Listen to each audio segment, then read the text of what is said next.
ایک نارمل انسان کو سامنے رکھیے، ایک نارمل انسان.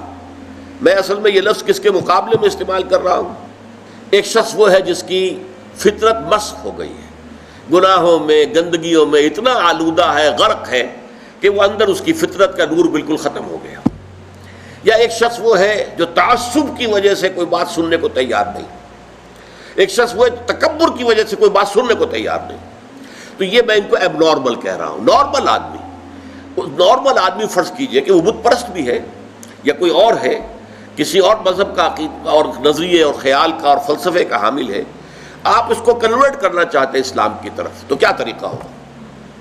پہلے آپ کو اس کے ذہن کا جائزہ لینا ہوگا. اس کے ذہن میں خیالات کیا ہیں، اس کے نظریات کیا ہیں، اس کے عقائد کیا ہیں. سب سے پہلے آپ کو ان کی تصحیح کرنی ہوگی.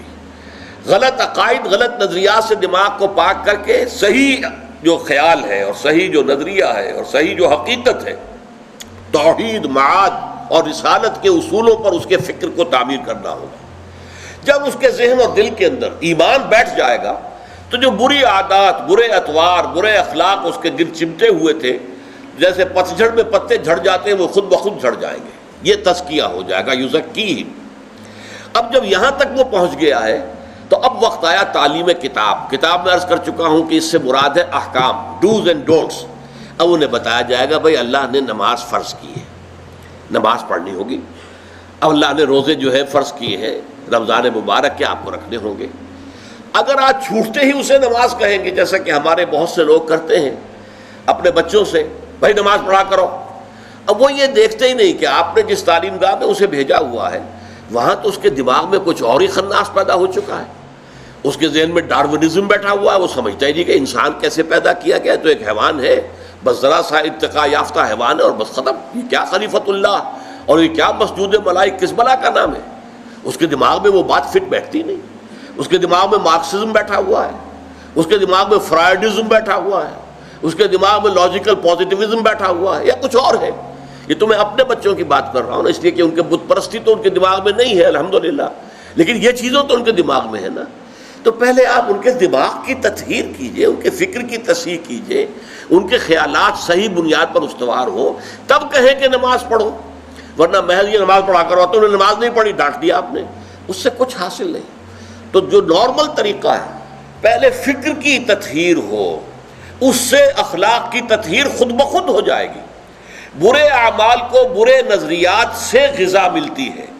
جب نظریہ یہاں یہ بیٹھ جائے گا کہ مرنے کے بعد جی اٹھنا ہے اور جواب دہی کرنی ہے اپنے ایک ایک فعل اور عمل کی، تو خود بخود جو ہے انسان کے وہ جو بھی اس کے جو پتے لگے ہوئے تھے برائیوں کے، وہ پتے پتجھڑ کے موسم کے ساتھ جھڑ جائیں گے. اب انہیں فقہ کی تعلیم دیں، قرآن کے احکام بتائیں، اس کے آداب بتائیں، حرام کیا ہے حلال کیا ہے یہ بتائیں. اور پھر سب سے اونچا درجہ جو ہوگا، اسے کہیے کہ متخصصین جو ہوتے ہیں، اسپیشلائزڈ، وہ حکمت کی تعلیم ہو. اور حکمت کیا ہے؟ ایک حکمت اصولی ہے، حکمت ایمانی. حکمت ایمانیہ راہم بخواں، یہ بڑا عمدہ شعر ہے مولانا روم کا. چند خانی حکمت یونانیہ. کب تک یونانیوں ہی کی حکمت اور فلسفہ پڑھتے رہو گے؟ افلاطون نے یہ کہا اور ارسطو نے یہ کہا اور سقراط نے یہ کہا اور فلاں نے یہ کہا اور یہ ریئلزم ہے اور یہ جو ہے آئیڈیلزم ہے. کب تک ان چکروں میں رہو گے؟ چند خانی حکمت یونانیہ، حکمت ایمانیہ راہم بخواں. ایمان کی حکمت پڑھو، وہ فلسفہ کہ جس کے نتیجے میں ایمان وجود میں آتا ہے. تو وہ حکمت ایمان ہے. اور ایک حکمت احکام ہے. حکمت احکام کیا ہے؟ یہ چیز کیوں فرض کی گئی، اس کی آپ کو وجہ معلوم ہو جائے. یہ چیز کیوں حرام کی گئی، اس میں ہمارے لیے کیا فائدہ ہے. یہ در حقیقت ہماری بہبود کے لیے، ہماری بھلائی کے لیے، ہماری خیرخواہی کے لیے کام دیے گئے. جب یہ چیزیں معلوم ہوتی تو اب شریعت بھاری نظر نہیں آئے گی، بلکہ وہ شریعت تو آپ کے اپنے دل کی آواز ہوگی کہ ہاں ایسا ہی ہونا چاہیے، فی الواقع یوں ہی ہونا چاہیے تھا. دیکھنا تقریر کی لذت کہ جو اس نے کہا میں نے یہ جانا کہ گویا یہی میرے دل میں ہے. یہ ہے natural process of converting a person to Islam and ایمان. اس طریقے سے حضور صلی اللہ علیہ وسلم نے لوگوں کو تیار کیا.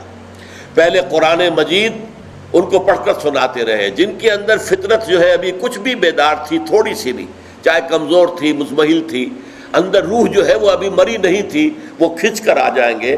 جیسے کہ میگنیٹ جو ہے وہ لوہ چون کو، لوہے کی چیز کو کھینچ لیتا ہے، وہ کھنچ کر آ جائیں گے. اب ان کو قرآن مجید کے ذریعے سے ایمان کی تعلیم اور قرآن مجید کے ذریعے سے ان کا تزکیہ اور قرآن مجید کے احکام کی تعلیم اور قرآن مجید کی حکمت کی تعلیم، یہ چاروں چیزیں قرآن سے متعلق ہیں. اس لیے کہ حضور کا اعلی انقلاب قرآن ہے. اتر کر حرا سے سوئے قوم آیا اور ایک نسخہ کیمیا ساتھ لایا.